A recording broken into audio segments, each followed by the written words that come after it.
One more technical foul. That's all it would take. Caitlin Clark, the most watched player in the WNBA, the face of a league experiencing record growth, is one whistle away from being suspended. Not from a flagrant foul. Not from a fight. From talking back to a referee. In this video, we're breaking down exactly how Caitlin Clark got here, what the new WNBA suspension rule actually says, what happens to the Indiana Fever if she sits out a game during a playoff push, and why this situation has split the basketball world down the middle. Let's get into it. How we got here. The timeline. Before we talk about what happens next, you need the full picture of how Clark reached 7 technical fouls this season, because this isn't one bad night. It's a pattern that's been building since June. Technical number 5, June 22nd, versus Phoenix Mercury. After Indiana's win over Phoenix, Clark was hit with her 5th technical of the season for celebrating, specifically, clapping in a way officials interpreted as directed at the refs. She didn't hold back afterward, calling the call excessive and joking that people should mark their calendars now to pick which game she'd eventually get suspended for, since apparently even clapping was drawing technicals. That joke didn't age well. It turned out to be more prophetic than she probably intended. Technical number 6, July 18th, versus New York Liberty. Less than a month later, during a win over the Liberty, Clark picked up technical number 6. When reporters asked afterward whether she'd consider adjusting her on-court demeanor to avoid a suspension, her answer was clear. She wasn't going to change who she is on the floor to play it safe. Technical number 7, July 22nd, versus Connecticut Sun. This is the one that actually put her on the brink. Indiana was blowing out Connecticut, up 95-67 late in the third quarter, when Clark got tangled up with Sun guard Sonia Rivers after a foul call. Words were exchanged.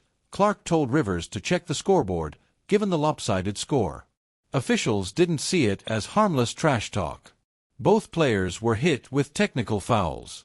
Clark finished that game with 27 points and 11 assists in just 27 minutes. Dominant performance. But the story afterward wasn't about the stat line, it was about technical number 7, tying her with Atlanta's Angel Reese for the most technical fouls in the league this season. And here's a stat that puts this in real perspective. Across her first 3 WNBA seasons, Clark now has 15 career technical fouls.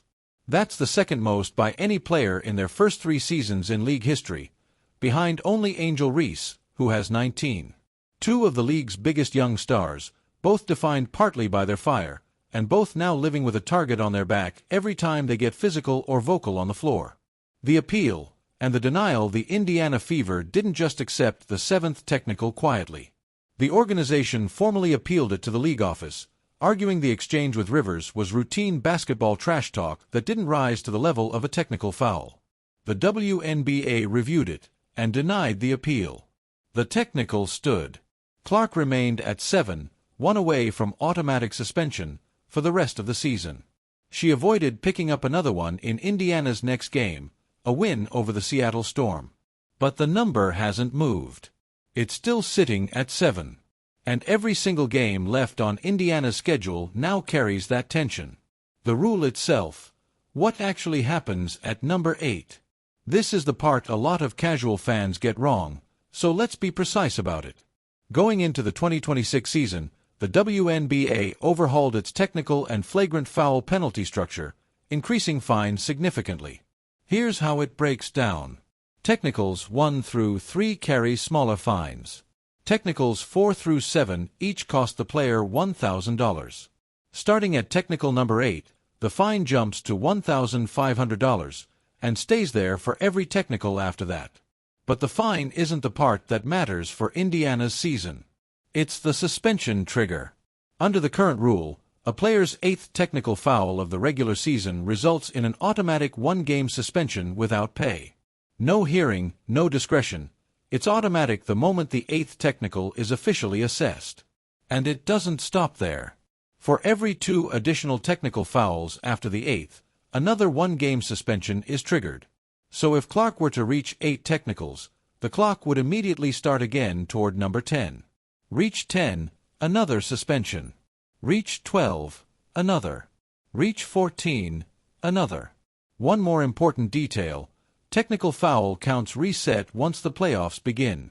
So this entire threat is specific to the remaining regular season. Indiana currently has roughly 16 to 17 games left. If Clark makes it through the rest of the regular season without a suspension, the count wipes clean for the postseason. This isn't a new rule invented for Clark, either. It's worth remembering this exact scenario has played out before. Phoenix's Natasha Cloud was suspended 1 game after her 7th technical under the previous version of this rule back in 2024. Dallas's Tierra McCowan, 2. Even Diana Taurasi, a 6-time Olympic gold medalist and one of the most respected players in league history, was suspended for the same reason back in 2018. So the league treating this seriously isn't new. What's new is that it's happening to the most watched, most marketed player in the sport, at the exact moment her team is fighting for playoff positioning. What a suspension would actually cost the Fever. This is where the story stops being about Clark individually and starts being about the whole team. Indiana currently has one of the best rosters top to bottom in franchise history. Clark running the offense, Kelsey Mitchell scoring at a high clip, Aaliyah Boston anchoring the interior on both ends. Clark alone is averaging right around 21 points and close to 8 assists a night, with Mitchell over 23 points per game. This isn't a team that can just plug in a replacement guard and expect the same offensive rhythm. If Clark picks up technical number 8, that suspension isn't optional and it isn't scheduled around convenience. It happens for whatever the next game is.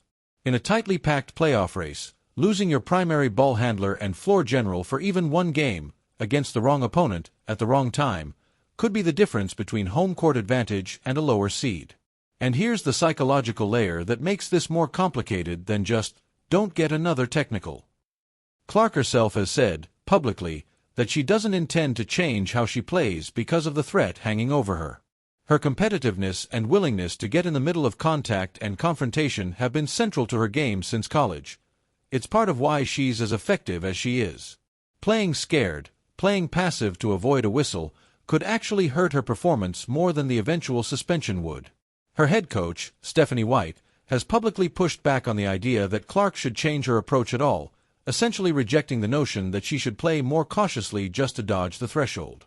So Indiana is stuck in a genuinely difficult spot. Tell your franchise player to dial back the fire that makes her elite, or accept the very real chance that a random late-game exchange with an opponent costs you a game during the stretch run. There's no clean answer here.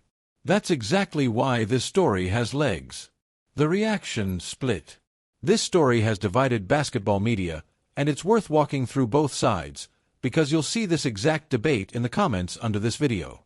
Side 1. The league is over-officiating her. The argument here is that a lot of Clark's technicals have come from relatively minor moments. Clapping, a comment to another player, a reaction to a no-call, not the kind of aggressive, escalating behavior that typically draws technicals for other players. Some fans and analysts believe referees are quicker to whistle Clark specifically because of how much attention every one of her games draws, essentially holding her to a different standard because cameras are always on her. Side 2. She needs to manage her emotions better. On the other side, some analysts have argued Clark needs to take more ownership of the pattern here rather than framing it purely as officiating bias. 7 technicals in a season is a real number regardless of intent, and at some point, the responsibility to manage those moments falls on the player, not just the referees calling the game. Both arguments have shown up repeatedly in national coverage over the past 2 weeks, and neither side is going away quietly. What makes it more charged is that Clark isn't the only one dealing with this. Angel Reese sits at the same technical total, which has fueled a broader conversation about how physical, emotional play is being officiated across the league this season, not just for one player. Where this goes from here. So where does this actually leave us heading into August? Indiana has somewhere around 16 to 17 regular season games left. Every single one of them now comes with this subplot attached. Will tonight be the night? One heated exchange, one questionable whistle, and the Fever could be down their franchise player for a game they can't afford to lose. If Clark makes it through the rest of the regular season clean, this entire storyline resets the moment the playoffs start. Technical counts wiped to 0, and none of this baggage carries into the postseason. But if she doesn't, if there's one more clash with a ref, one more moment of frustration that gets whistled, The Fever will find out in real time exactly how costly one missing night can be. So, where do you land on this? Is the league being too trigger-happy with Caitlin Clark, or does she need to be the one to adjust? Drop your take in the comments. I read every one of them. If you want to stay ahead of this story, subscribe and turn on notifications, because if that 8th technical happens, we'll have the breakdown up within hours. Thanks for watching the Basket Frame. See you in the next one.